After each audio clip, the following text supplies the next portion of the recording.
Namaste to all the viewers, and welcome back to another discussion on the unmaking of Hindu civilization. This is a sequel to our previous episode, the case study of Bengal, where we discussed various uh, things related to the history of Bengal and how intellectual civilization was degraded in a sense. So, so in our part one, we had discussed several things.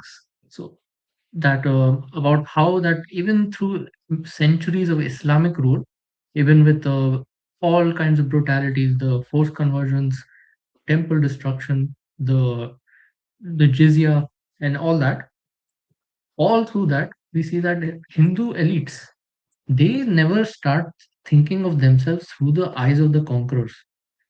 But so they learn Persian for their administration, but they never internalize the kind of contempt that Islamic traditions have for Hindus. They were able to simply dismiss it as adharmic in a sense. But the contrast is seen when the British arrive, that within 50 to 100 years of their arrival, the very people who are collaborating with their presence, they are not just collaborating in their administration, but turning out against their own civilizational values. We gave the example of the sons of the men who built Hindu college, who started eating beef later, the Derosians. They call their own religion superstitious and everything, and they used to heap contempt on their own culture as well. So yes, so from the many aspects that we discussed in the previous stream, today we would like to particularly delve into the Orientalist hidden barb behind this that thought process that was there in the minds of Hindu elites in those days. The idea of the golden age and the dark age. So yes, Rishi or Nocturnal Patriot, any thoughts on this before we start?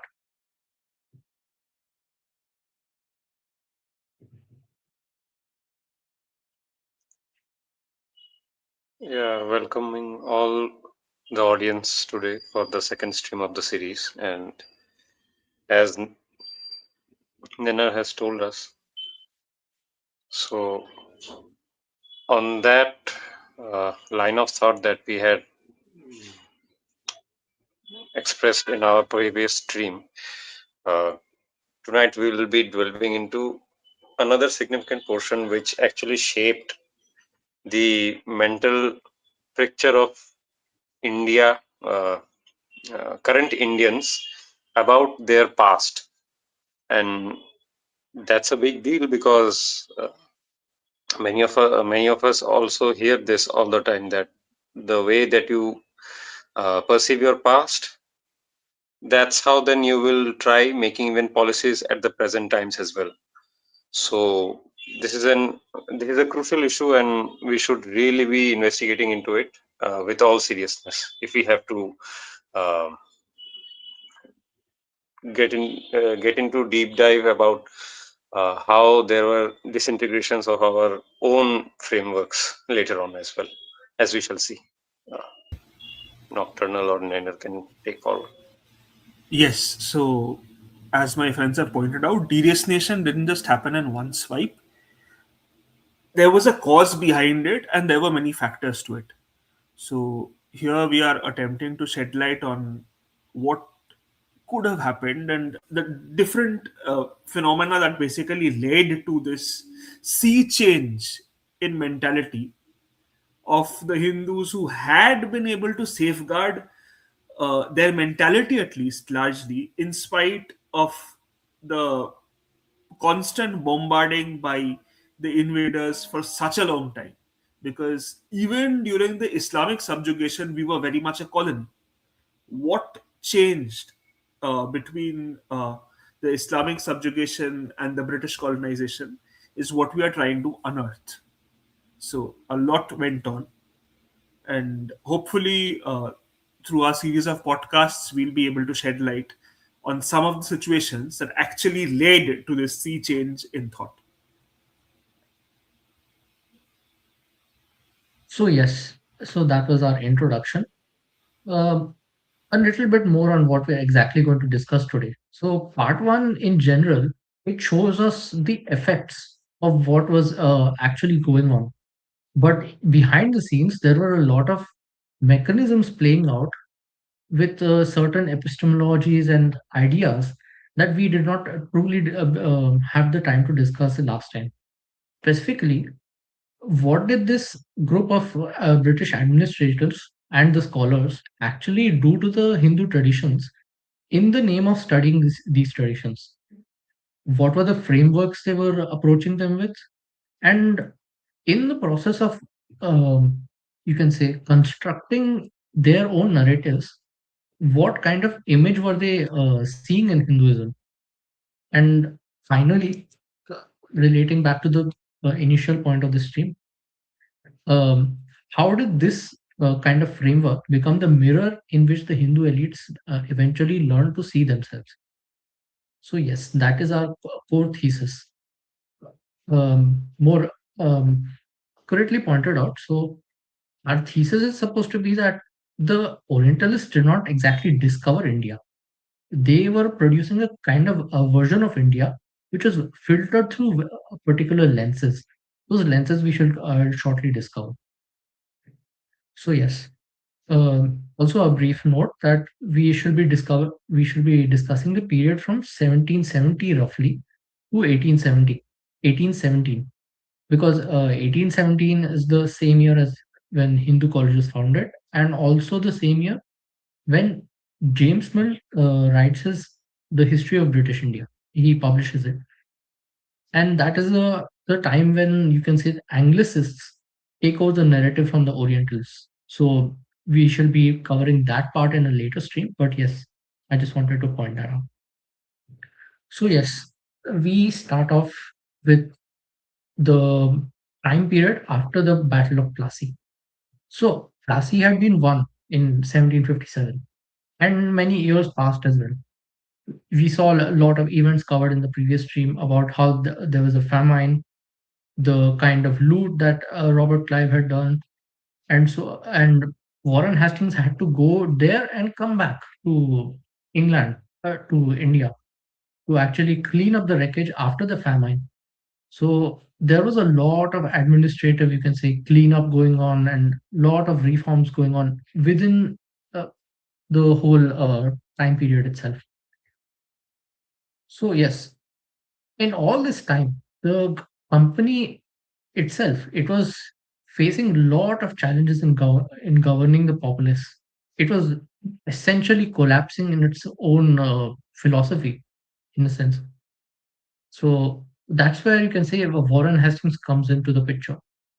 So about Warren Hastings. So Hastings is probably one of the most fascinating figures in this entire story because he kind of refuses to resolve into a simple character. Neither a villain nor a hero, but he is quite unsettling even then, even without being either. So his story, as everyone knows, that he came to Bengal and at the age of 17 as a junior company writer, just to uh, do things like accounting and so on. And in those early years itself, he got fairly competent in Indian languages, or particularly you can say Persian and Urdu, or which was called Hindustani in those days. This kind of distinguished him from the other you can say rookies in the English establishment in the East India Company, and he was quite well known in those years itself. He of course he went back to England after some point, and he came back here in 1772 once more. That's where our story begins. He comes back and he becomes a governor general, pretty much the top post in the East India Company at the time. So when he comes back, he starts building this coterie around him of a small group of very gifted company servants who were actually learned and so on, who began engaging with the literature and learning of you can say Indian scriptures and so on. Particularly, the names would be Charles Wilkins, who arrived in 1770, then Nathaniel Halhed, and Jonathan Duncan, who later became Governor General in Bombay. So then later, there even comes William Jones, who was personally invited by Hastings, but he would come a little bit later in around 1780s. So Hastings, he was so invested in this project that he actually offered financial incentives through the company's money for the translation work. He tried to even establish a professorship at Oxford. Then he channeled a lot of official documents written in Persian and Urdu through Wilkins' new press, the press which Charles Wilkins had started. Charles Wilkins was also the same person who actually completed the first Bengali printing typeface, which was probably the first in India in the vernacular languages. So yes, so this essentially you can see the kind of a theme here that Hastings comes with the motive of ruling India better, that to rule effectively, that he also says that to rule effectively, that the administrators they must love India, and to love India, they must be able to communicate with the people of India. So, and of course, to communicate with them, you have to learn their languages. So, yes, essentially, it boiled down to a problem of governance. That was the first part. After this, we of the many of the coterie had surrounding him, there was Halhed, Nathaniel Halhed, who I mentioned earlier. He was probably the first major Orientalist under him who, under Hastings' orders, commissioned what became the Code of Gentoo Laws, which was published in 1776. And this code was basically an attempt to compile Hindu law into a definitive written code that the judges in the courts of the East India Company would actually use to provide justice in a more, you can say, um, understandable manner to them. Because till then, actually, they were working through interpreters or outsourcing the justice, you can say, the judgments to others. And this was causing a lot of problems, as you can imagine. So they wanted an authority which they could access themselves in this instance. This particular code of Gentoo laws is an interesting example that the way it was translated and everything, that 11 pundits were assembled and they were instructed to draw on the best authorities and lay down, in quote unquote, lay down the law once and for all. So this was supposed to be a definitive text on Hindu law. So the Sanskrit digest that the Pandits produced, that was then translated to Persian through another translator, a native translator, and from Persian, Nathaniel Halhed, he translates that into English, adding his own substantial preface, and the result was published as far as in London as well. There were a lot of readers in across Europe of this text. Many people, such as even Edmund Burke, had read it and commented about it as the most ancient book of laws in the world, and so on. So, yes, it was quite a substantial achievement from their point of view. But from a practical standpoint, one might say that it was a complete failure because the courts were unable to use it as a definitive authorities for their text, for their judgments. Uh, Basically, it provided the pundits with another source to interpret because they had to fall back on again pundits to interpret those meanings and so on. It was a literal translation in that sense, not something that you could um, definitively use in matters. So yes, this was, but still, it was the first attempt at trying to incorporate Hindu legislation into the English East India Company's system. That must not be forgotten. So, on this instance, I would like to also discuss or I would like to read out the first, the preface of this, which was actually written by Warren Hastings himself. So you can tell something about the importance of this whole project by the fact that the Governor General himself was writing a preface to it. In just a moment, I should be sharing my screen.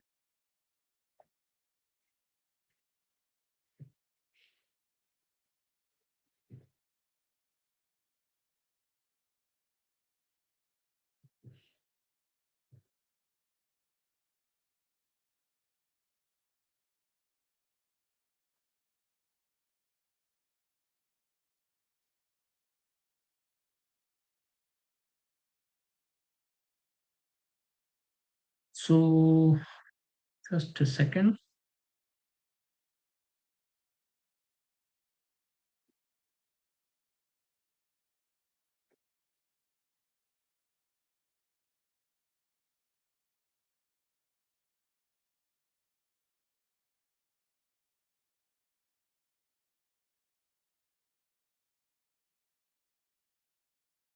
I seem to have some problem with sharing my screen.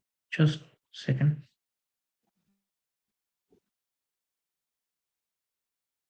In the meantime, I would request the audience to like, share, and subscribe the channel and keep supporting us for further brilliant contents like such. Yeah, Is the screen visible?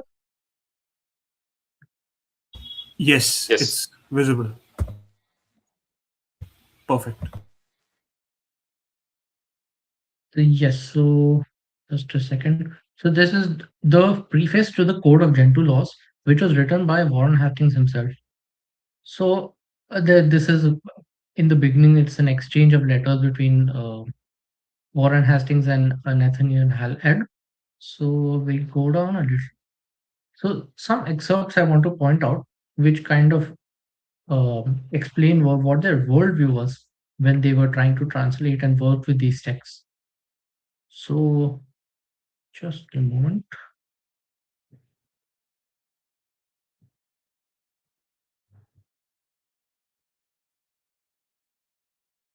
Yes, so we start with the first page. Here there is an interesting line here that I have. The letter starts in this manner. I have now the satisfaction to transmit to you a complete and corrected copy of a translation of the Gentoo Code, executed with great ability, diligence, and fidelity by Mr. Halhead from a Persian version of the original Sanskrit, which was undertaken by the immediate inspection of the Pandits or compilers of the work. Then he goes on to say, I could have wished to obtain an omission or amendment of some passages to have rendered them more fit, but the Pandits, when desired to revise them, could not be prevailed upon to make any alterations, as they declared they had the sanctions of their Shastra and were therefore incapable of amendment. Possibly, these may be considered as essential parts of the work, since they mark principles on which many of the laws are formed, and bear the stamp of very remote antiquity, and so on and so on.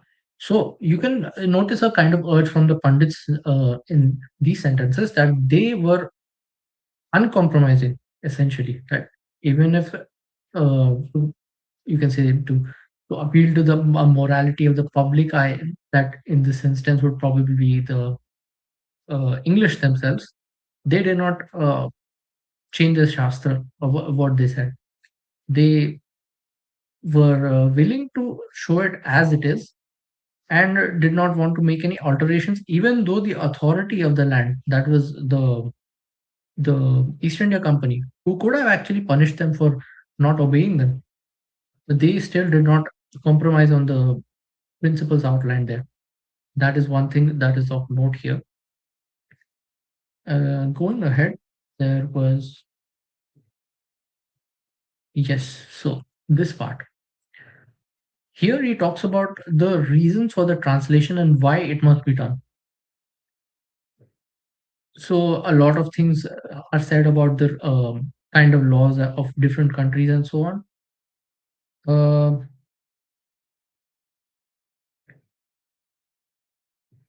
Here we see the reference to Romans, that nothing can so favorably conduce to these 2 points as a well-timed toleration in matters of religion and adoption or such original institutes of the country as do not immediately clash with the laws or interests of the conquerors.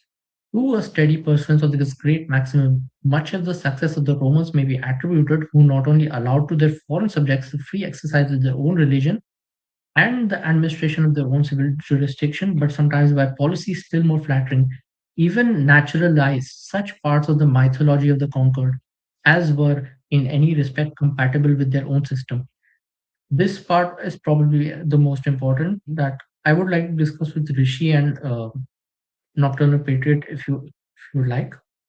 That this is the essentially this kind of naturalizing, or you can say accommodating exactly what kind of outcomes it might lead to.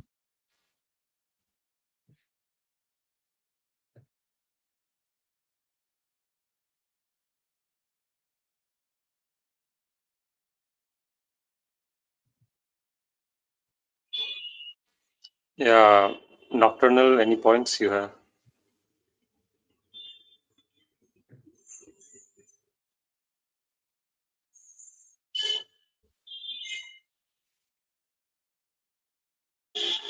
Okay, I think we don't have many points on this, but there is another section that we might have interest in discussing.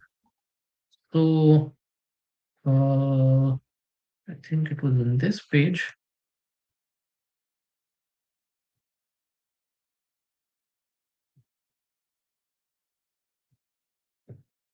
So, yes, the point about how the Pandits and the Brahmins were unwilling to compromise on the principles or the as what the Shastra said, that comes up here again. So, in this paragraph, it says, in a tract so untrodden as this, many paths must be attempted before we can hit upon the right. We owe much to every person who is so and so. Then it comes to the present work, however, is the only one of this nature ever undertaken by authority, the only instance in which the Brahmins have ever been persuaded to give up a part of their consequence for the general benefit of the whole community. And the present pen of the translator must be considered as an entirely passive instrument by which the laws are shed into the world from those Brahmins themselves.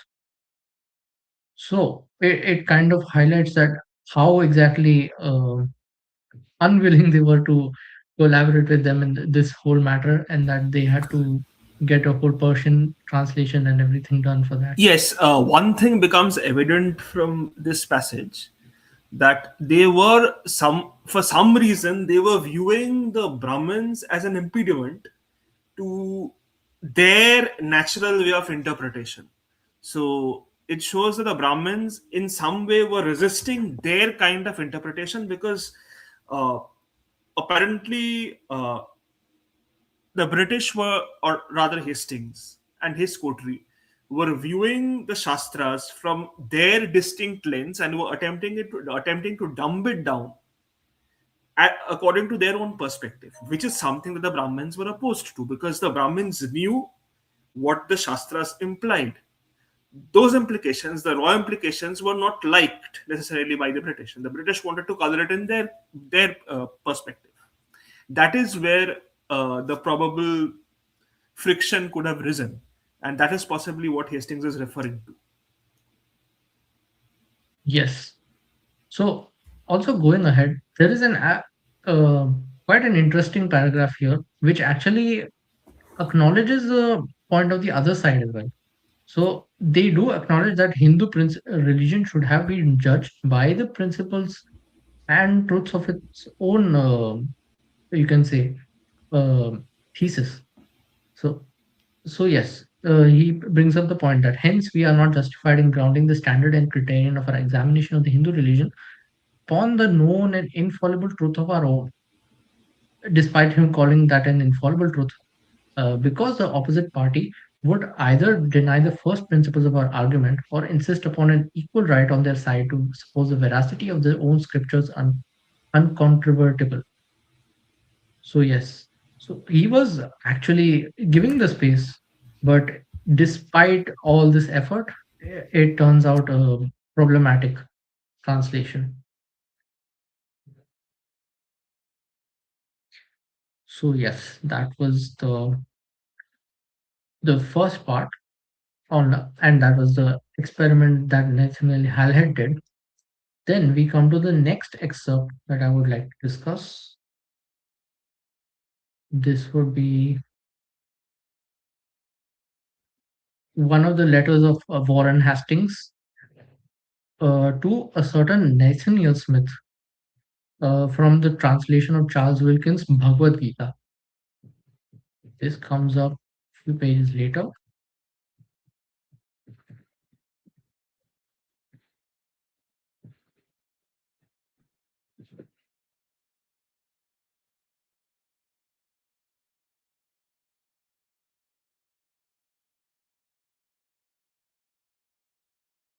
A lot of things are basically outlined in this. Basic things that, at least how they saw the religion and our, you can say, our itihasas, and how they portrayed them in under their mythological lens of Greek and Roman culture or their own Christian worldviews, so on. That comes up. But I would like to point to something else here. Uh,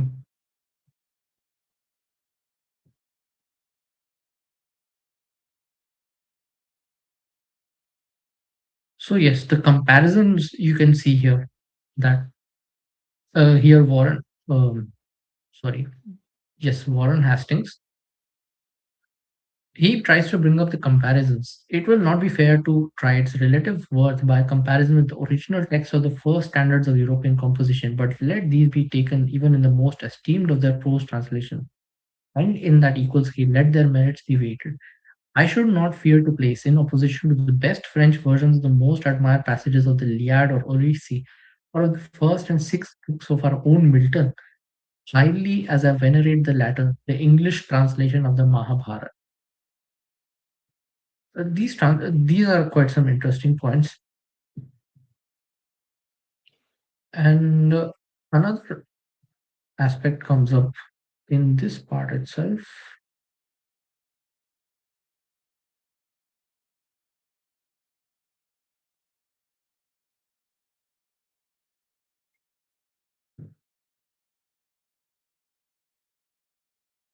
Just a moment.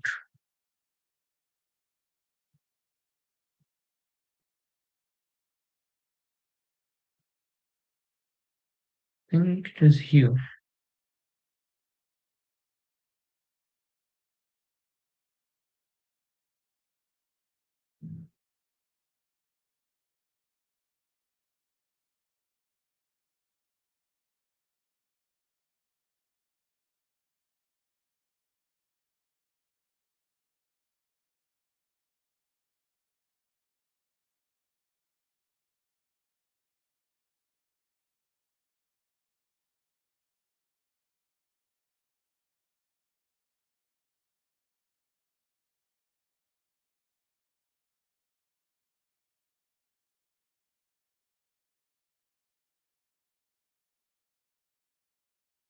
Right, right. So it comes up here.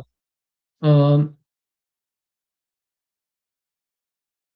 so this was an attempt to introduce a knowledge of Hindu literature into the European world by no, this And was there was probably yet another thing that colored their perspective that we must bring up.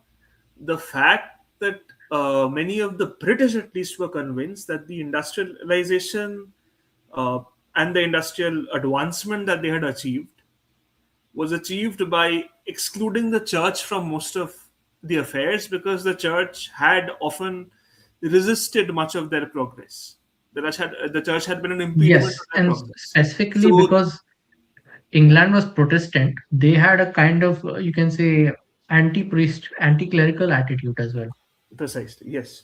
So they were very and they anti-clergy. projected Catholic Naturally, priests onto Brahmins. yes, that was taking place here. We can say so. Yes, so yes, this was a line which I wanted to point out. So, very natural causes may be ascribed for their reluctance to communicate the mysteries. This is said about the Brahmins. Very natural causes may be ascribed for the reluctance to communicate the mysteries of their learning to strangers, as to whom they have been for some centuries in subjection, that he is referring to Muslim rule, never inquired into them. but to turn their religion into derision. He's talking about Muslims basically degrading the Hindu religion, that they were not making effort to engage with Hindu religion or deduce from them arguments to support intolerant principles of their own. But now he says, from our nation, they have received a different treatment and are no less eager to impart their knowledge than we are to receive it. I could say much more in proof of this fact, but that it might look too much self commendation. So, this is an interesting thing that either it's Warren Hastings' own impression or it was actually something happening, that they actually were far less intolerant and more accepting of the what the Hindu Shastras are trying to claim. So yes, this is something he tries to bring up. But also at the same time, he is trying to compare British Orientalism favorably to Muslim rule, to say that British have come to understand them rather than destroy them like the previous invaders. So he's also already making that claim that this kind of colonization is benevolent compared to the past. Yeah, this is kind of like his ice breaking attempt, and he's like advertising that they have done a better job at breaking the ice than prior Yes. colonizers. And yeah, he shows that they have been more willing to engage with the Brahmins to know their ways. So the Brahmins should also take a step forward and engage with them. And maybe some did. Although I would say there there might be some part of, how would I frame it? So there might be some portions of ignorance within him as well, because we know that from Mughal times, there were some attempts to engage with the Hindu religion, and the exact uh, arguments for justifying the rule of Mughals in India, even that was also attempted by some of the courtiers, like He does Abul bring Fazl that in up. his Akbarnama. He does bring it up. Hmm. He brings up that there were attempts by the prior colonizers to justify their intolerant practices. So he brings it up. But Yes, again, he does bring it. he does bring it up. But the point is that we must remember that he is building his impressions largely on what he sees in Calcutta, largely Calcutta. So yeah. Yes, the particular two cities he was spending most time on was Banaras and Calcutta. He wrote this letter in Banaras.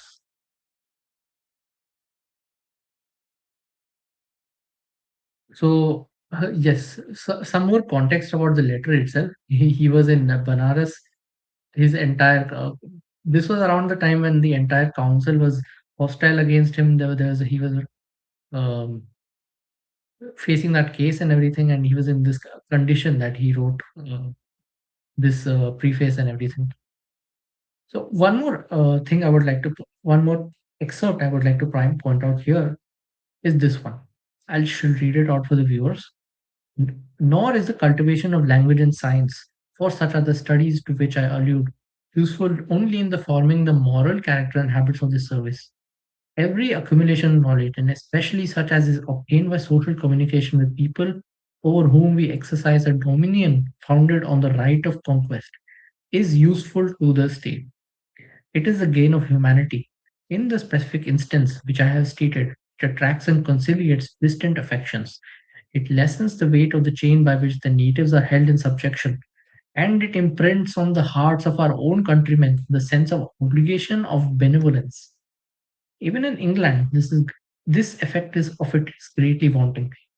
It is not very long since the inhabitants of India were considered by many as creatures scarce elevated above the degree of savage life. Nor, I fear, is that prejudice yet wholly eradicated, though surely abated.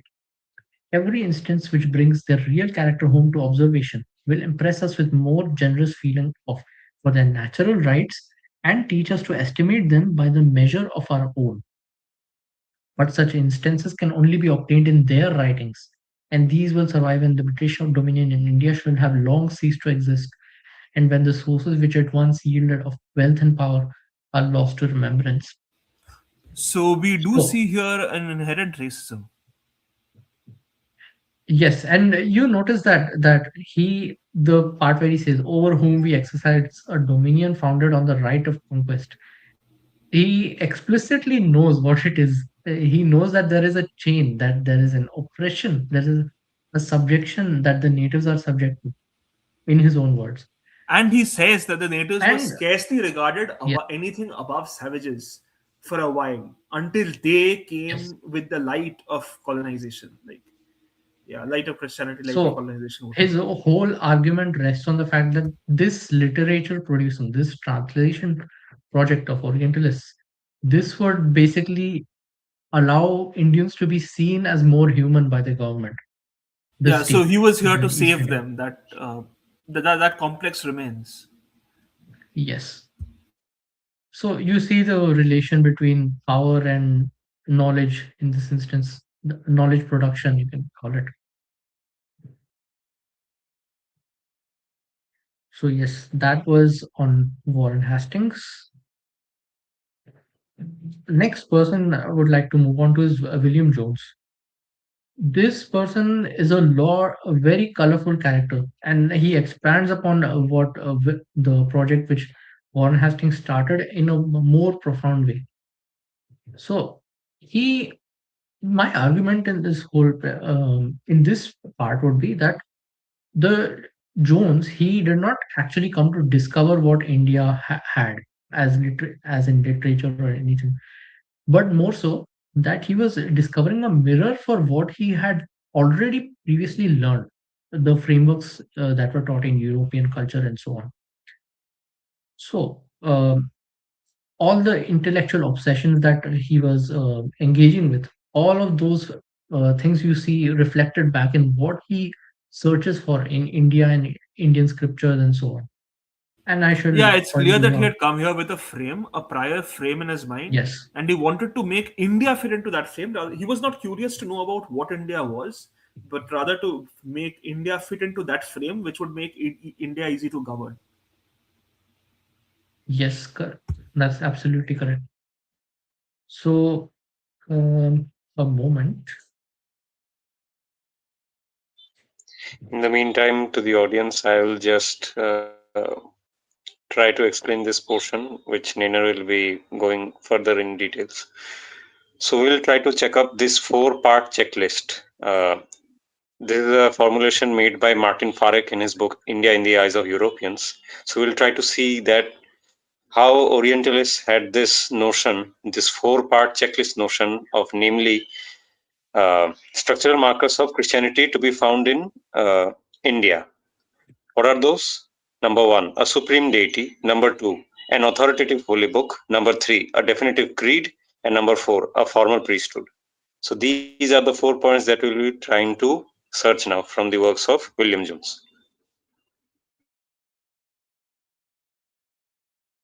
So yes, something a little bit about William Jones himself, his life and everything. He actually came from quite a well-known, renowned family as well. His father was a member of the Royal Society and a friend of Isaac Newton, as you might know. An interesting fact is that in the you can say the controversy between Newton and Leibniz as to who discovered calculus first. His father was actually one of the judges who was present to determine who actually discovered it first. So, anyways, that is that aside. That just to point out his lineage in a sense. So he arrived in Calcutta in September 1783, and he already by then he was quite a celebrated linguist in Europe, not just England. He was around 50 years old at that time, if I'm correct. And in the 11 years that he would spend in India, he only spent 11 years. He would do this extraordinary amount of scholarship in that brief 11 years. He came essentially as a judge of the Supreme Court, and his ideological framework, which he came with, was called Whig constitutionalism. As you know, England had two traditional parties, the Whigs and the Tories. He was also a man who had mastered many languages, For example, Arabic, Persian specifically. He was he was himself Welsh, so he knew Welsh as well. And of course, he had the classical training, so he knew Hebrew, Greek, Latin, and those languages of Europe as well, French and others. So he had quite a big reputation in Europe already before he came to India. So I read a particular biography of Jones, which was written by Garland Cannon, and which is quite informative about many aspects of his life. So um, so in July 1783, when he is still on the sea voyage to India, he has actually not ever read any Indian text. He has not read a single word of Sanskrit even. So he is completely unfamiliar with India. And despite that, what is interesting is he composes what he calls an andrometer, so a self-testing list that what will be my objectives when I come to India. The objectives that he outlines are quite interesting when we see this. So, just a moment. I have a screenshot of this.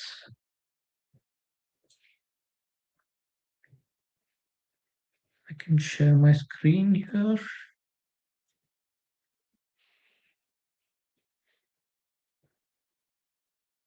Is this visible?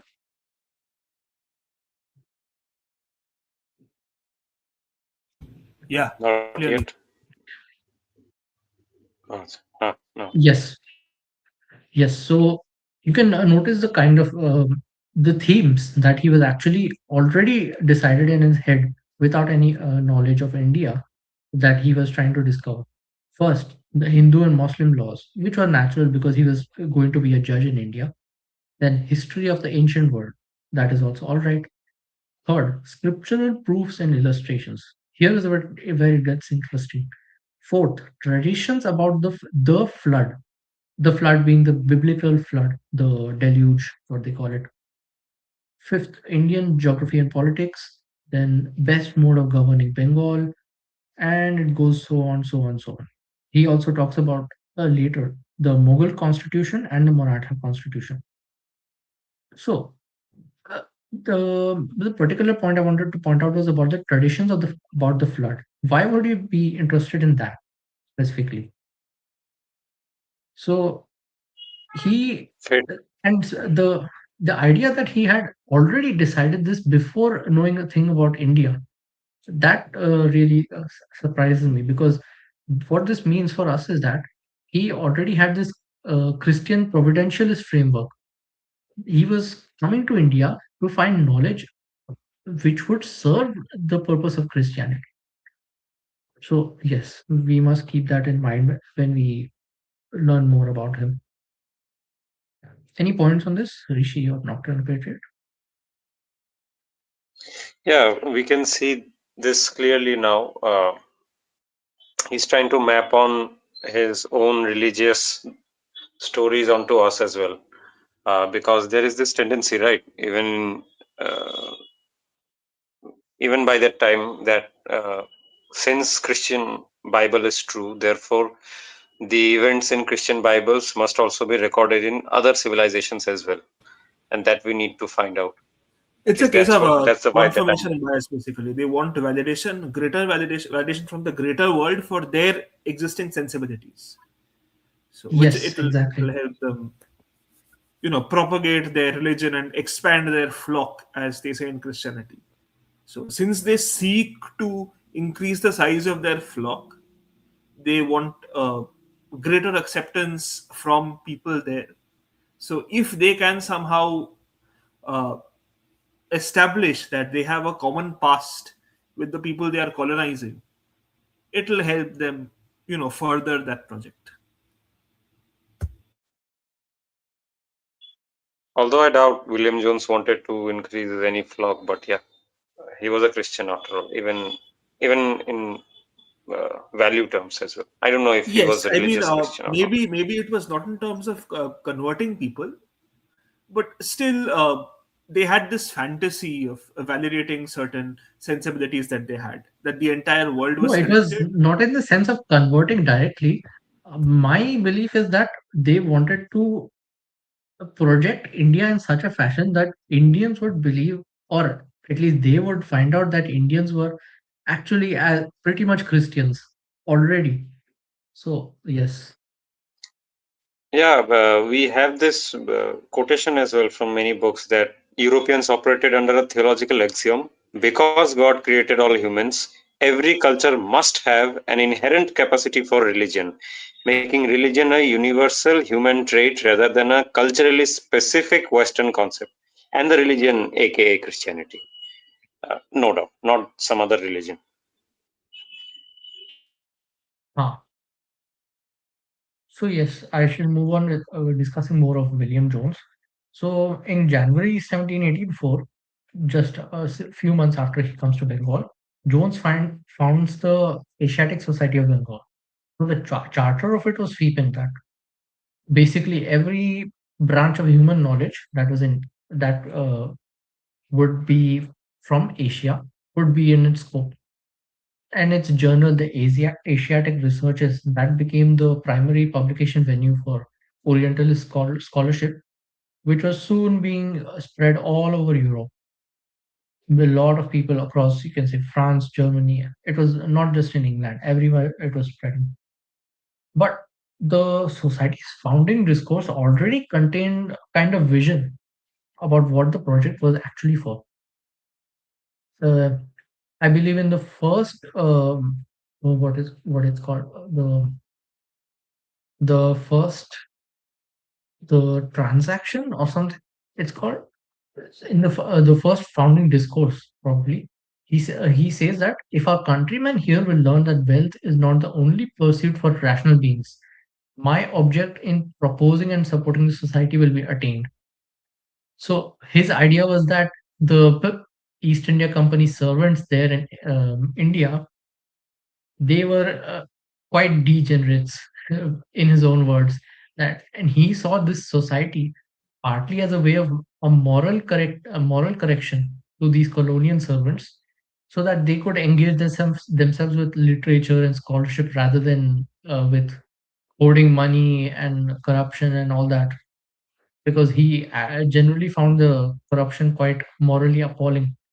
He would go as far as to say that among all the judges of the Supreme Court, he and one other alone were the non-corrupt ones. So yes, So he yeah, making his was own officers more civil was also one of the objectives of this grand project, yes.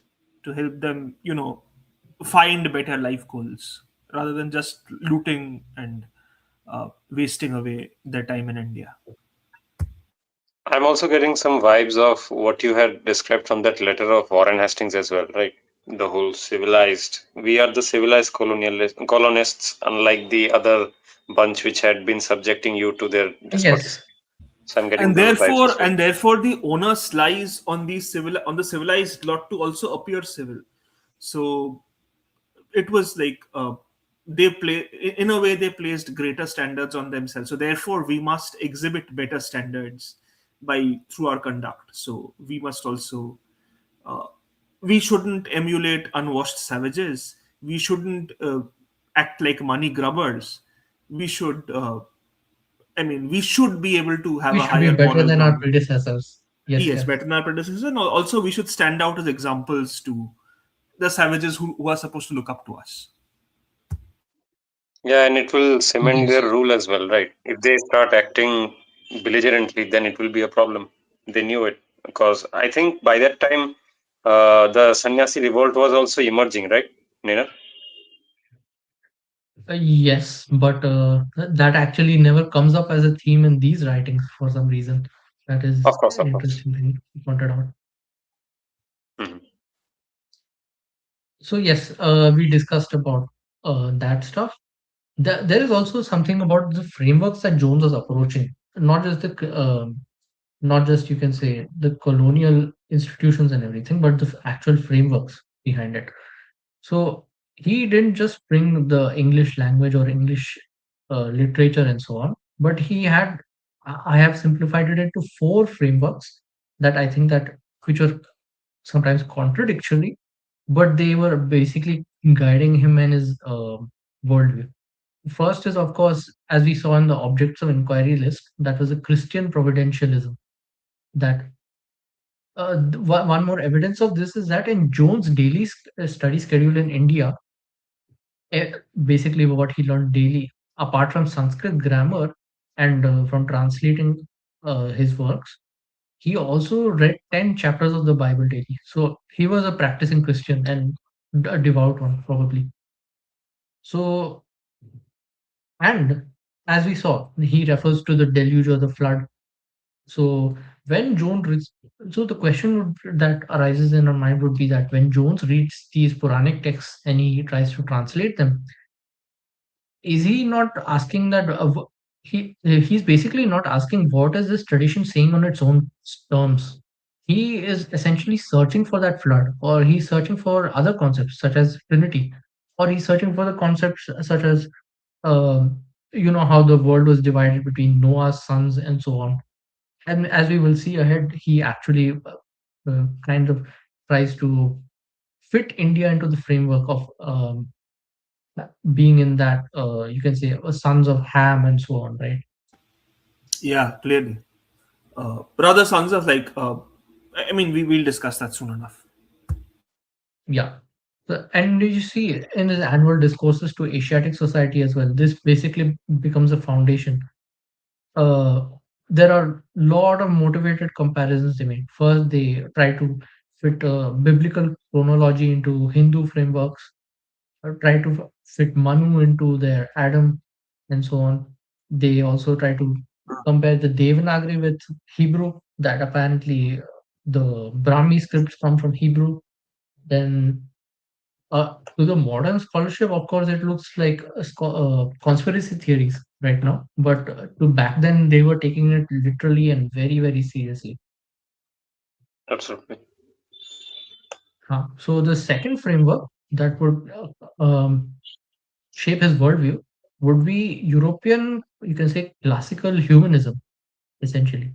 And who are the ideals of these classical humanism? Basically, people like Homer from Greece or Milton and Shakespeare from England itself. So whenever he was reaching out for Sanskrit or Hindu literature, he immediately would reach for the kind of classical analogy to fit it into his European frameworks, essentially. So he was trying to, and we also noticed that in the letters of Hastings, right, where he compares, um, what was that, to Mahabharata to, I think, Milton, if I'm correct. That Yes, kind yes, of, yes. You did. yeah, so that kind of comparison, it is basically trying to force Hindu texts into their prestige systems or in their elite societies, essentially. And we see some disastrous consequences of this, that he tries across many translations to force eroticism that from say Greek or Latin literature into Sanskrit texts. Then he also tries to find the Vedanta in Pythagoras or Plato's theories, and a lot of strange things you can read. We would dismiss as conspiracy theories now, but people took it seriously back then. And finally, there is one interesting poem which is not talked about much, but I think it would be interesting to talk about. It's called. It was unfinished. He never actually finished it, and I'm not sure if the whole manuscript is available at all or not. But it is referred to in many of his biographies.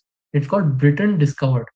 So this was a project that Jones was writing for years, and he was essentially using Hindu gods and Hindu mythology as a machinery for a poem about English history. For example, he what is it? There was Britain's founding of Albion, and in this poem, he tries to portray our Hindu god Shiva as opposing this Albion with his own kind of a decorative apparatus around the Hindu gods. This would be an explicitly political poem, actually. So yes, this is basically how it devolves into a classical humanist framework. Yeah, And and it also fits finally, into. yes, Hmm. yes, No, just a short point. It also fits into the retelling which were happening, right, with Greek god and their activities uh, at that time, with the literature which were coming out, ST Coleridge and so on. They were doing these sort of things as well. Just wanted to tell the congruence yes, in that pretty sort much. of pattern. They were also trying to equate the Greek gods and mythologies into, or they were trying to find equivalents in Hindu gods. That would happen, or Yeah, yeah, that continues to happen even today, unfortunately. true, true, true. It's that part. Yeah, Nina, please. So, yeah, yeah. So, Yeah, they um, constantly had this tendency of appropriating gods of different pantheons, gods of the old pre-Christian pantheons, and representing them in poetry, in their fantasies, so called, and to give them a place in the current system, but obviously to assign subordinate roles, of course, because in the grand scheme of things. Because, of course, their mindset was always an Abrahamic one, but they had this fascination of using uh, the gods of different pantheons as props or as characters with distinctly defined roles. so moving on to more of the frameworks that Jones was engaging with. So, this is the third one, which people would not be aware of in India, especially because this becomes part of the politics of England. Jones was a very committed political reformist in England. His particular ideology was called Whig constitutionalism. As people might know, there are two traditional parties in England, but with the Whig and the Tories. Tories would tend to be conservative, and Whigs would tend to be liberal in a sense. And Jones was committed to this Whig side. So uh, he believed in the he believed in the divinity of the English Constitution. You could not put it in any other way. He was very committed to the idea of the rule of law and had a hatred for arbitrary power. So that is why he also comes up with the idea of codifying Hindu laws, which made him see himself as a Justinian in terms of what Justinian was to the Roman Republic. So he Seeing actually codes of writes, conduct and law books as divine is something that they kind of inherited. Like most of the Abrahamics have had this. Like the Ten Commandments were handed yes, to Moses by their God themselves, God Himself. The similar thing can be said about the Quran. So they have had this history of acquiring law books from above. So yes, and Justinian was the one who basically first implemented it is in a state format, the Roman Empire. Hmm. So he actually uses the comparison himself in a letter to Macpherson. I would not be thought purposing to be made the Justinian of India. So he does make the comparison himself that he's trying to be as great as that. That you can sense the kind of ego also because he came from that kind of aristocratic background, and so it would not be seen as too high, too you can say condescending to say even something like that. But yes, that happened. So so what this assumes basically is that the codified written law is superior to the actual living customary practice or the interpretational practice, and that the diversity of Hindu legal tradition is a deficiency to be corrected through this new kind of constitutionalism and legal culture. This constitutionalism is the reason why they try to codify Manusmriti and other laws into their frameworks. And here's where an interesting character enters. That is Edmund Burke. As many might know, that he is called the father of conservatism in England, and also you can call it in across the Western world specifically. So Edmund Burke, he had actually helped Jones, despite him being on the opposite side of the political spectrum, secure his Bengal appointment. partly because he expected Jones to report honestly on what Warren Hastings' uh, conduct was. But Jones did not do that. So, in Garland Cannon's biography, the Burgess Edmund Burke's threat is actually recorded that if I hear that Jones sides with Hastings, I will do all in my power to have him record. And Jones even responds to him that a judge could side with no one. But this neutrality was forgotten soon enough because uh, Jones becomes a friend of Hastings and he begins defending what he calls Eastern despotism, which is apparently necessary for Hastings to uphold. Wow. So he he condemns Hastings privately in discussions, but publicly he always protects him because he saw his friendship as a justification for that. So essentially, all that constitutionalism, all that liberalism, all that love for rule of law, that was limited to, you can say, principles. He did not actually practice it.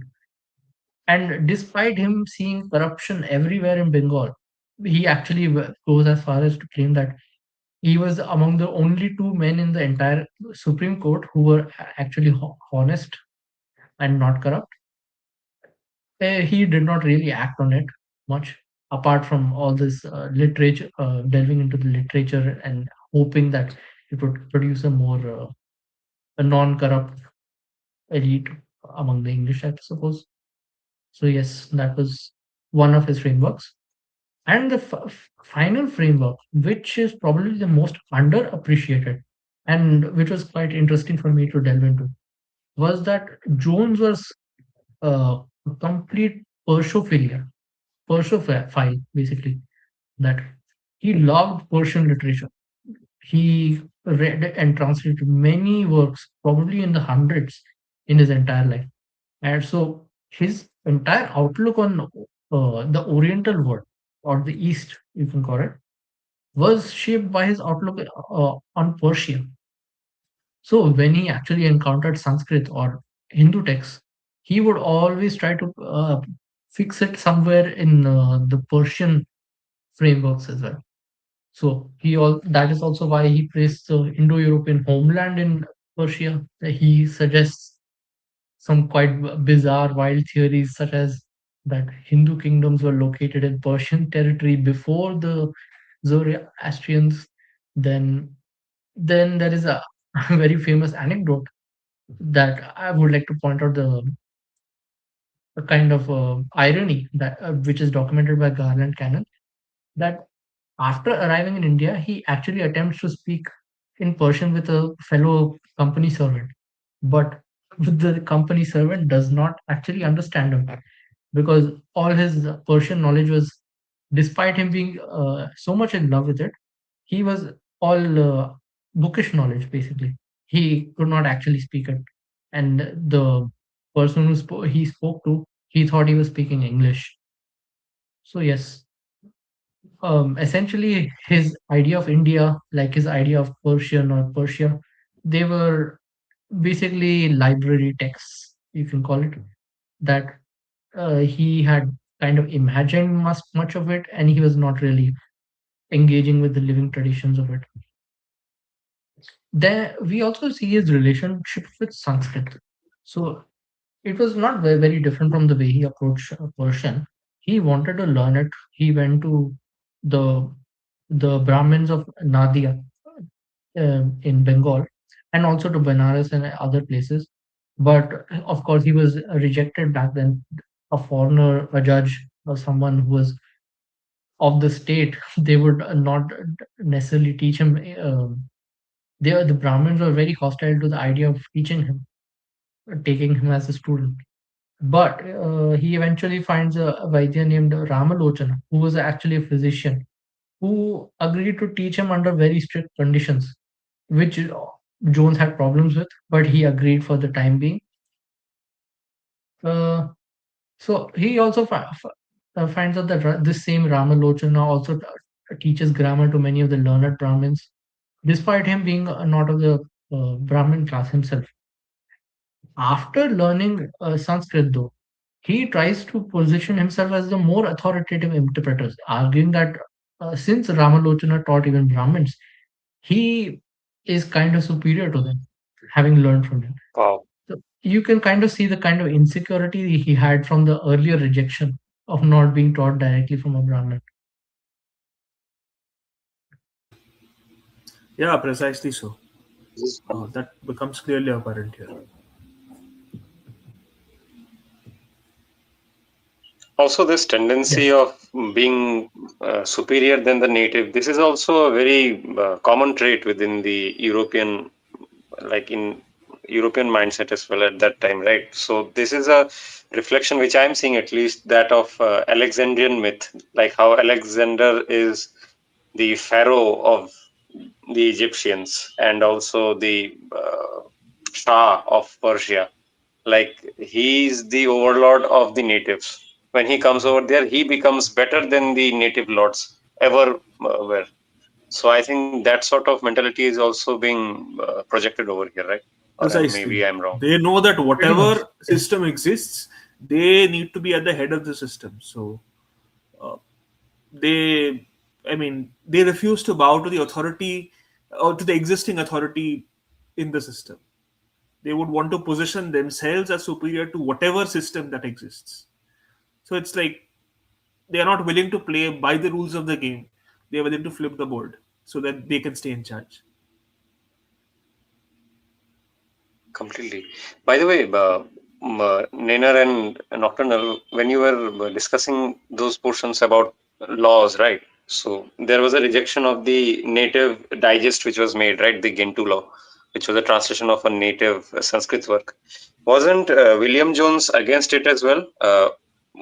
Like he wrote a letter, right, about opposing this whole project of native formulation of the Gentoo law, and he wanted to systematize his own law, as you said, the Justinian code of his for the Yeah, Hindus. because he Wasn't believed that that the case? any native Let me formulation is clarify. going to be inferior to his own. So that was very clear. Let me clarify. He was not that opposed to it, but the Code of Gentoo laws actually was already composed and published before he came to India itself. So he learned about it at a later time. This I read out the preface from that just earlier, right? So his Yes, yes. contention was basically that it was not it was more of a literal translation than you can say something that could be interpreted during uh, court judgments. So that is where he had the problem, and so and it was a translation of a text of you can say compilations by the Brahmins rather than particular text.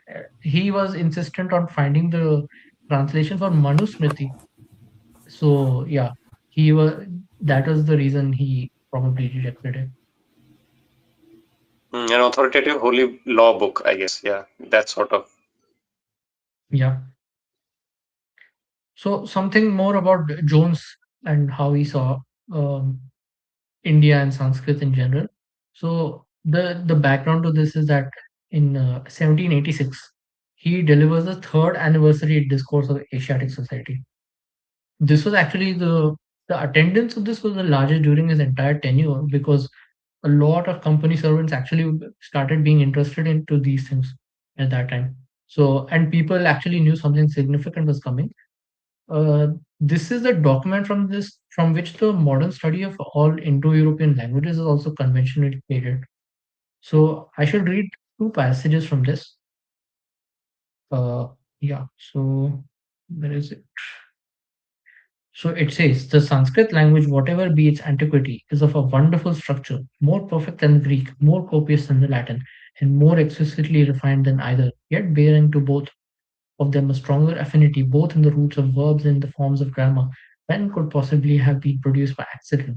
So strong indeed that no philologer could examine them all three without believing them to have sprung from some common source, which perhaps no longer exists. There is a similar reason, though not quite so forcible, for supposing that both the Gothic and the Celtic, though blended with a very different idiom, had the same origin with the Sanskrit, and the old Persian might be added to the same family if this were the place for discussing any question concerning the antiquities of Persia. So that comes up. Then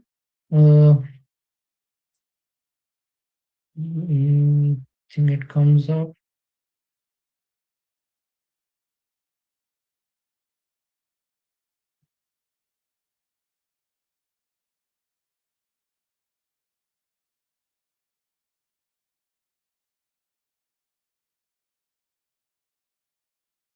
That was the first part. That uh, probably I have to search it in this. Just wait here for a minute. So, what we see here is that read this portion, the chronology. Just go up. He Oh, right, com- right. 260.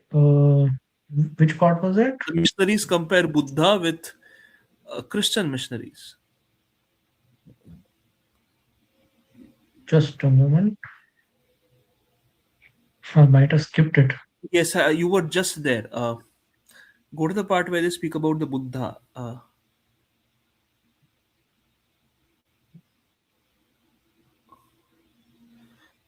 I think Did I skip it again? It might be here. after that Gothic Celtic portion, go down,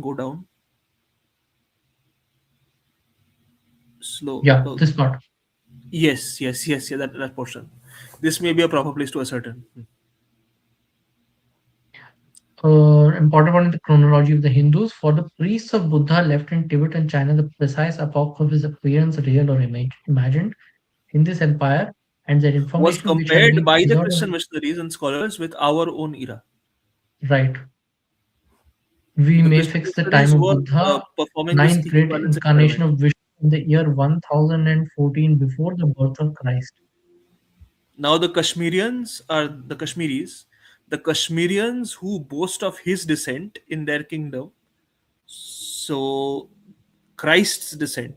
So even back then, there were some Kashmiris who believed that Christ had visited. Maybe that this Assert sounds that he very. appeared on Earth about 2 centuries after Krishna, the Indian Apollo. So look, he calls Krishna the Indian Apollo, who took so decided a part in the war of Mahabharat. And if an etymologist were to suppose that the Athenians had embellished their poetical history of Pandyan's There is a expulsion, lot of confusion. look, he compares Pandavas with Pandyans.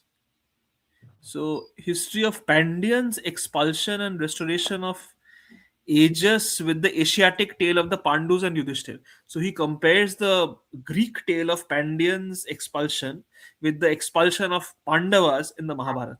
Next line, certain it is that Pandu Mandal is called by the Greeks the country of Pandion.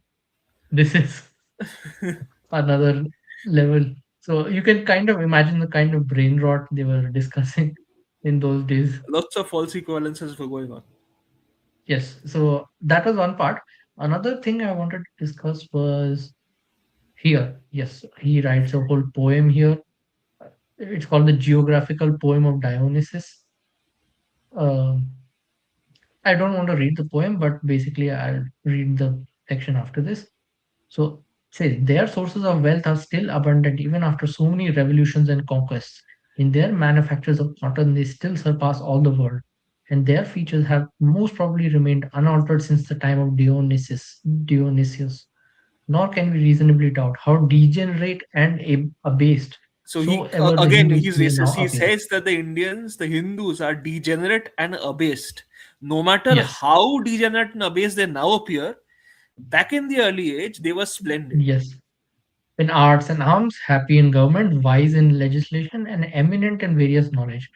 But since their civil history beyond the middle of the 19th century from the present time He's is involved in a involved in cloud. a cloud, So he calls our uh, Puranas fables.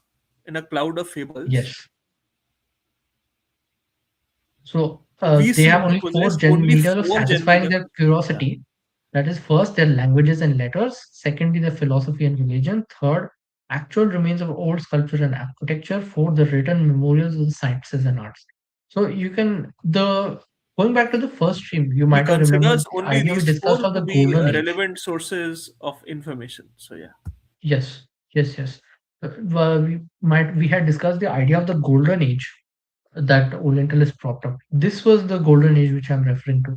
correct. That this they call the modern Hindus degenerate and waste, while propping up the idea of an early age where they were splendid in arts and arms, happy in government, and so on and so on, which is not very different from uh, probably their biblical thing, right? That the in the earlier times before Adam ate the apple, everything was hunky dory, and then it goes all downhill, and so on. So Yep. that kind of worldview is imposed here.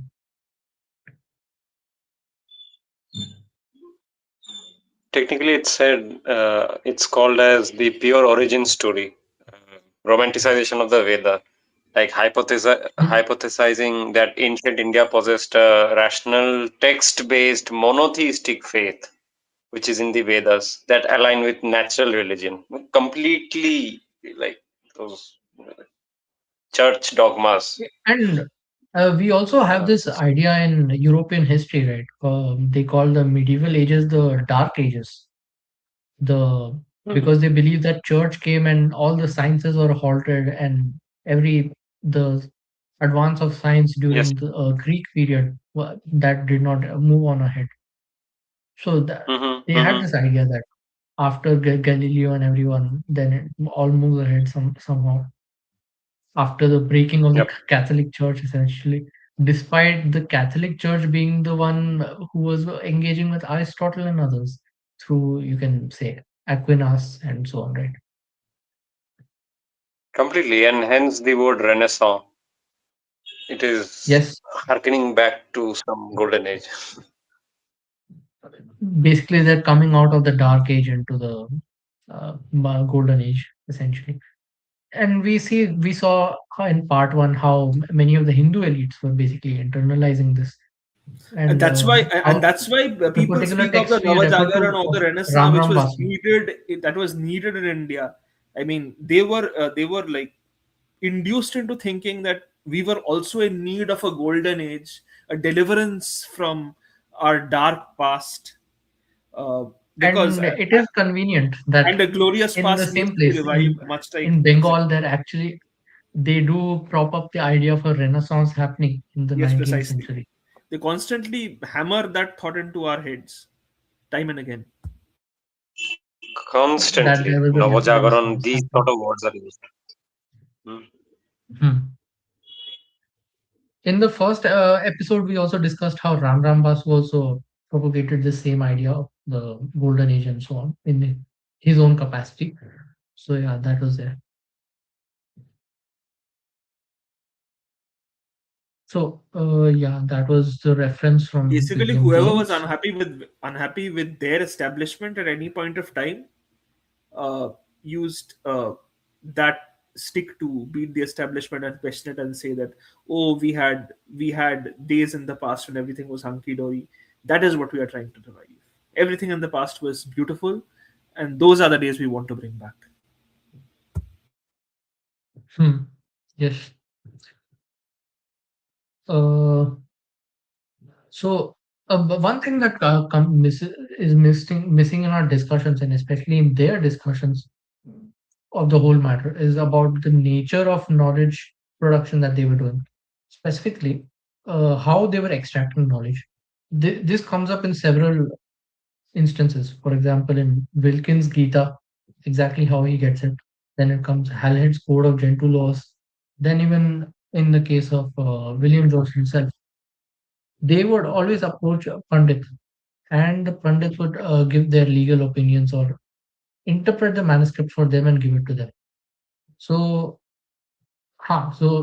these men, they're essentially practically entirely absent from the published record. We never find out their names or anything. They are simply mentioned as assistants, informants, helpers, and so on. So yes, that aspect is there. That despite it being a collaborative production, the Europeans essentially appropriated the knowledge as they liked it and kept it and so on.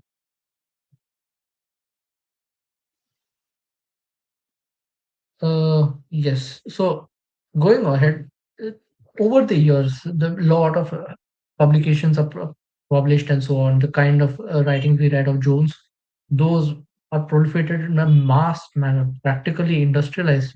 Because there are, by the 1790s, there are several Orientalists working on such projects and so on. So, but as we saw, this all this knowledge is actually being transmitted through pundits or through other sources.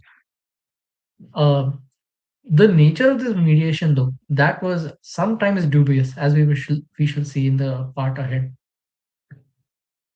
So, yes, by 1800, Lord Wellesley he establishes Fort William College explicitly for the purpose that the Asiatic Society had purported, but for governance. So the institutional logic was also formed by them. I would like to bring up another excerpt here that we can probably discuss.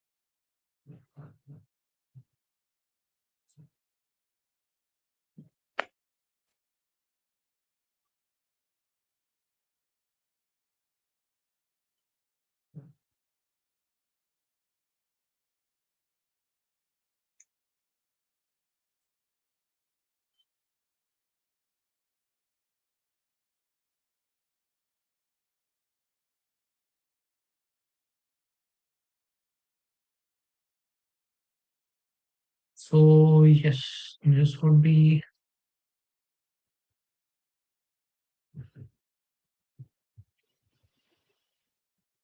so here we can discuss something from the preface of Gentoo laws again.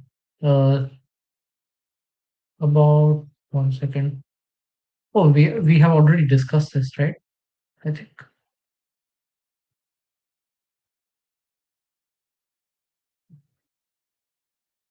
Right, we have already discussed this. Apologies. We can move on to the next part about another Orientalist which I discovered who was an interesting character. His name is Francis Wilford. This is where the whole Orientalist, you can say, project becomes an interesting has an interesting moment. So this Francis Wilford was a military officer and actually a committed member of the Asiatic Society. He wrote extensively in this Asiatic researches, especially on the topic of geography. He would try to bring up Puranic texts and he would compare them with biblical geographic references and so on. So essentially, he was working with the framework that Jones was making, basically finding references to the flood, finding references to the Garden of Eden, then finding references to, you can say, Noah's sons and the ways they dispersed and so on in Sanskrit writings. His work was quite well read and cited a lot in Europe. In 1805, though, Wilford actually publishes in one of his writings a confession that this confession I would like to share with all of you. This comes up,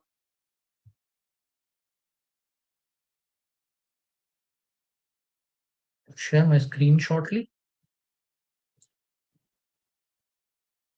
Is it visible? Yes. Yeah, yeah, it's visible. Yes. So first, I want to introduce to the nature of the work itself. So you can see, the name of the essay is An Essay on the Sacred Isles in the West, with other essays connected with that work by Captain F. Wilford, the same guy. So he brings up in you can see the notion of the sacred isles, and what these sacred isles are quite interesting if you think about it. Yeah. So we read here that the sacred isles in the west, of which Shweta or the White Island is the principal and the most famous, are in fact the holy land of the Hindus. They are the fundamental and mysterious transactions of the history of the religion and its rise and progress took place. The White Island, this holy land in the west, capital west, is so intimately connected with the religion mythology that they cannot be separated. And of course, divines in India necessarily acquainted with it, as distant Musalmans with Arabia. So he props up the idea of a Shweta Dvipa in, you can say, the west of India. You can imagine where it is. And going further, he says And that he this I proposes consider. that, and he proposes that the divines in India, the gods of India, are acquainted with Shweta Dvipa, as well as the Musalmans are acquainted with Arabia. So he ascribes that much like the Musalmans of India have a sort of sacred land in the west, in their west known as Arabia, the Hindus in India have a sacred land in the west known as Shweta Dvipa. So he claims that their west is the sacred land of the Hindus, that even the gods know. Yes. So That's a very basically, tall then claim. in the next paragraph is the more interesting thing. This I conceive to be a most favorable circumstance. As in the present case, the learned have little more than to do than to ascertain whether the White Island be England, the sacred isles of the Hindu, the British Islands. So, after having maturely considered the subject, I think they are. So, you can see where this essay starts itself. They were trying to prop up the idea of England, their colonizer, our colonizer, being the sacred isle of the Hindus, according to their our own Shastra. This also happened in history, so I would like to point that out. But the plot twist comes a bit later, so a little further ahead in the essay.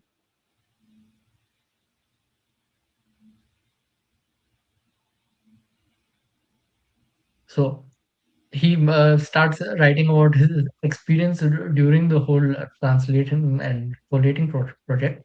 In going on with the collation, I soon perceived that whenever the word Shvetam or Shvetadvipa, the name of the principle of sacredness, and also the whole cluster was introduced, the writing was somewhat different, and that the paper was of a different color, as if stained. Surprised at this strange appearance, I held the page to the light and perceived immediately that there was an erasure and that some size had been applied. So you can imagine that there was some kind of distortion going on. And there is more to this. This happens then. Mm, so going further ahead,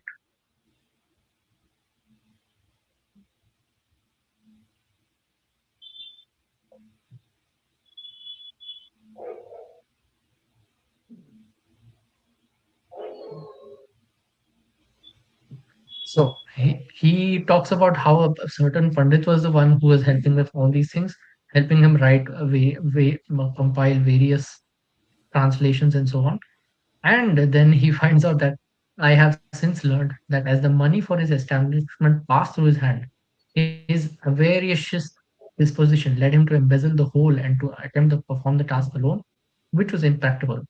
So he was making even the Pandit was making somebody else do it.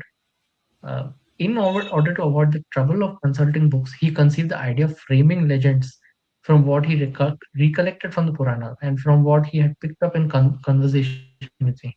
So basically, he found quite a lazy person, and uh, uh, basically he made up a lot of these things. So a- as he was exceedingly well read in the Puranas and other similar books, in consequence of his situation with the Maratha chief, who was the first rank in younger days, it was an easy task for him, and he studied to introduce as much truth as he could to obviate the danger of the immediate detection. Many of the legends were correct, except in the name of the country, which he generally altered to that of Egypt or Shwetam, to basically affirm to this guy that he was finding whatever he wanted to find. So the forgeries were of three kinds. In first, there was only a word or two altered. In the second, there was such legends had undergone a more material alteration. Third, all those which he had written from memory. Basically, he made up entirely. So this is basically to illustrate exactly what was going on in this whole Orientalist project. That so he was. You have to appreciate his honesty compared to other Orientalists, and that their entire epistemological fantasy it comes collapsing. This whole idea that he was searching for Shweta Dvipa, it was being affirmed by someone who was just making stuff up from memory. Yeah, basically a clever forger who knew what his master wanted to hear. So they were, Hmm. they were serving to him whatever he wanted to uh, taste. So, when you think about it, then this might also another way to interpret this. might be that those who were working with them, the pundits or the scholars, they would give them what they want, but sometimes forged to fool Yeah, I them, to mean, keep them away in from the order to truth. justify their incomes, they would give them more than what they wanted. But yeah, that is what No, led to this incredible amount of noise in the system. We have so much of pollution and so uh, many no, I wrong. would like to correct you. Uh, Basically, you remember the earlier part, right? That they were already trying to reject them from learning yes, Sanskrit and that's other true. things. Now they found that they were unable to reject them, and somebody would accommodate them. So My as a theory decoy is to that send them to they, distract them and send yeah, they them sent a different decoy. direction. Okay, yeah. Exactly, Well, because what happens in the next part is this Pandit who gave him all these forgeries. Basically, he gets a bunch of other pundits to confirm that the sources he gives are actually valid. So that okay, makes me convinced of the theory that they were actually trying to fool him purposely. okay, right, quite possible. Hmm. Quite possible. I mean, they had a disdain for them, right? Because they knew their They character. wanted to keep them I away. mean, They wanted to But keep them now away we are so yep. bad. burdened with both kinds of literature. That's the point. So we Exactly. have to perform a sort of segregation and yeah, separate the noise from the signal. Yes. So yes, that was basically all in on Orientalism and the earlier years and formation of it. Uh, And the inflection point we see in the later years is when people like James Mill come up. So James Mill comes up with a position of utter contempt. So he's basically a guy who's never been to India, never read Persian, never read Sanskrit even, or you can say never read Persian even. So that is even worse. And he never made any attempt to read much about India before he was commissioned to do so. And his very own preface, he dismisses the idea of Indian knowledge being necessary to know Indian history. He takes it purely from a universal utilitarian perspective that he could read from the reports and decide what India was for himself. So yes, he did not. He was, and his criticism was in that nature as well. That India was barbarous. It was priest-ridden, in his words, in the criticism, Protestant nature, right? It was stagnant and it was intellectually frozen for millennia. So you can kind of think about what this means that 30 years after Jones Sanskrit's Wilkins writing his Gita, Alhed's pundits collaborating with him on the project of making the Code of Gentile Laws and that whole coterie that Hastings had made. Mill basically declared the entire Orientalist project irrelevant. He and he was taken quite seriously, obviously, and he becomes the intellectual father of, we can say, Anglicists in a sense. So this is the seed of doubt, you can say, in Hindu consciousness that will later be planted. That all of your ancient literature and everything, not just it's not even it did not even have a golden age. That was one line of thought that came up with Mill. Yeah. So the overall thesis about what did Orientalist project actually do? It was, Should we cover the portion on according the to sons me, of Noah? I think you missed that. The sons of Noah hypothesis. that is a lot to cover. But yeah, you Okay. can briefly speak on it if you want. No, just that screenshot if you can just bring up the three sons. I mean, the Trinity thing. That The you Trinity. know, Okay. Yes, Ham, yes. Shem, and I'll try to then find the it once. that's also convenient placement, right? Ham, Shem, and Japheth. Yes, yes.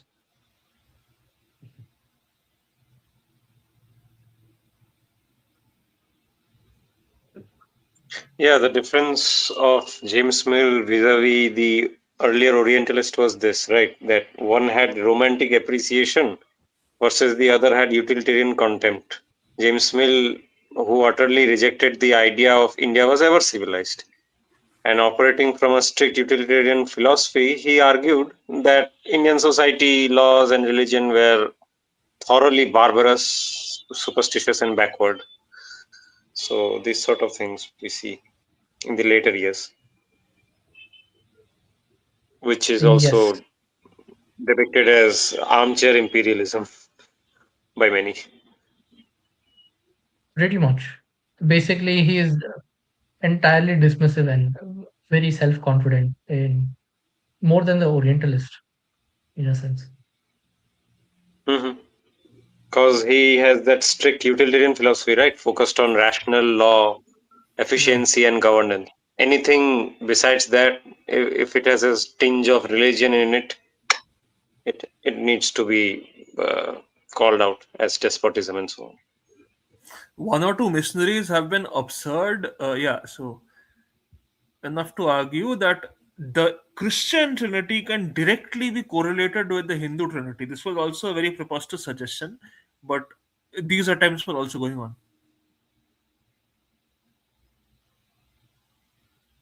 Yes. So I think Captain, you were talking about this part.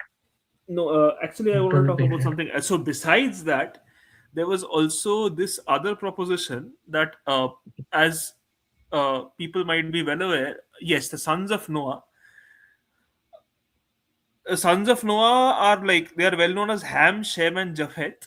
So, apparently, the missionaries had this tendency of calling, of assigning ancestry to everyone outside the Christian fold uh, as descend I mean to us to propose that everyone outside the Christian fold had been descended from Noah, from one of the sons of Noah who went astray. So in Africa they went and suggested that the Africans were descended from Ham, and therefore since Noah had cursed his son Ham, that his descendants would be slaves, the Africans deserve to be enslaved. Much like that, apparently they came to India and they suggested that Brahma, Right. Vishnu, I and found this. I found this reference. So he starts with Hindustan is a Persian word equally unknown to the old and modern Sanskrit, compounded of Stan, a region, and the word Khan. Hind or Hindu. Probably Colonel Dawes' elegant translation of Firishta's history gives us the true derivation. In the author's conjecture that it is taken from Hind, a supposed son of Ham, So the there, son of Noah. Yes. So they came from a lot of different angles into this conclusion. This is one of them. and Jambudeep. Again, he compares. He claims that Jambudeep comes from a jackal, which is not the case for us at all because Jambu comes from uh, the fruit. So Yeah. it has nothing to do with jackal at all. Uh, and there are certain other preposterous theories that were proposed, like they propose that Cain, I mean, their biblical, the sons of Adam were Cain and Abel. They claim that Mohammedans were the sons of Cain, and Ham, yeah, they And claim. an interesting thing, this word Gentoo comes up, and he tries to bring up that Gentoo means animal in general. Oh, they're fantastic. So more racism. Yeah. He claims that Ham is a name of Shiva, and Shem, he equates Shem with Sama, and because Vishnu or Krishna have said among Vedas they are Sama Veda, he ascribes that Shem is Vishnu and Japheth, the third, is equivalent to our Prajapati, and them, since the Jews and the Christians and all the Abrahamics are sons of Japheth, they claim that they are the sons of Brahma or the sons of Prajapati, and therefore they are the true Manavas. So, yeah, that kind of brain rot is going on. A lot of things like that come up. You can we cannot even discuss it because it goes on and on because he wrote entire basically the PDFs itself are like 400 500 pages each, and each page of them is like worth an essay. So, yeah, they have speculated entire pages. And again, Yes. And by the way, all of this was rejected by his successor. Yes, pretty much. And if asked, if William Jones and other Orientalists would be asked as Raja to why Prachut. the actual pundits do not mention these things, these mentions of the Bible, they would then come up with the narrative of the corrupt Brahmin and the decay, Yeah, which was always the case with them.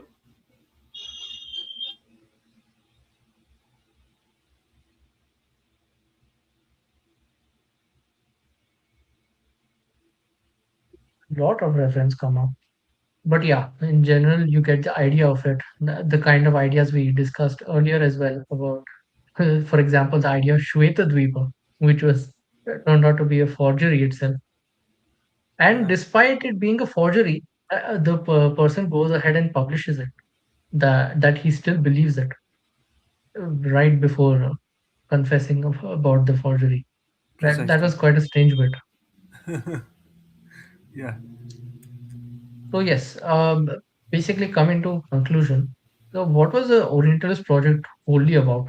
What is our thesis here? So according to me, that it was basically about producing a version of India for the European tastes. Basically, it was mediated through some pundits and so on, but it was always being, you can say, pampered with in a manner that was for the European tastes. And this the product of this tampering, this version of India, that this mirror of India that was produced, this becomes the mirror in which the educated Hindu elites began to see themselves once they engage with the English enough. Because then the golden age thing becomes real to them, and they see a kind of, they feel that sense of lacking in their own present and their own traditions, because the Orientalist version of the past was pretty much backed by the institutions and all the state and everything, right? So yeah, and the Dark Age, of course, was very real. The European judgment of Indians and Hindus being backward, that was a constant. So yeah, this comes up a lot. So, for the upcoming stream, which we will have, uh, already exposing this to our audiences now. So, what Nina talked about, we can see this in the character called Rajaram Mohan Roy, where he demonstrated how actually he started to view his own culture through the lens of these very Western narratives, where he accepted the premise that India's tradition had degenerated and needed to be reformed to match the text-based monotheistic and rational standards of the West at that time. Yes. And this becomes a theme across, you can say, all shades of reformists that come up in the 19th and 20th century. Whether you see the Brahmo Samaj founded by Ramon Roy himself, or the Arya Samaj, Pratna Samaj in Maharashtra, then yes, in general, lot of the reformist movements accepted these premises blindly and went ahead. Or if you were entirely rejecting of these premises, you went the Derosian way, or you entirely just converted to Christianity, like many did actually. So yes, that was the outcome of these worldviews. Yeah. So let's take up any questions if there are. Yes. Sahasrikaran, can you highlight any questions if there are any?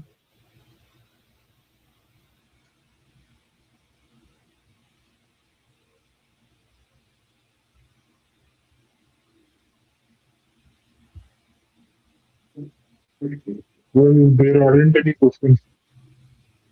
Okay, perfect. Yeah, the topic was dense. So yeah. Yes. So yes, we shall be probably taking up the topic of Ram Mohan Roy and the first, you can say, engagements from the Indian side with all this scholarship-based Orientalist and non-Orientalist scholarships as well, especially the missionaries. That will probably be the theme of our third and next stream. So yes, please do Yep. like, share, and subscribe. That was pretty much it. Thank you for viewing the stream. Thank you so much. Namaskar. Thank you so much. Jai Shri Ram. Jai Shri Ram.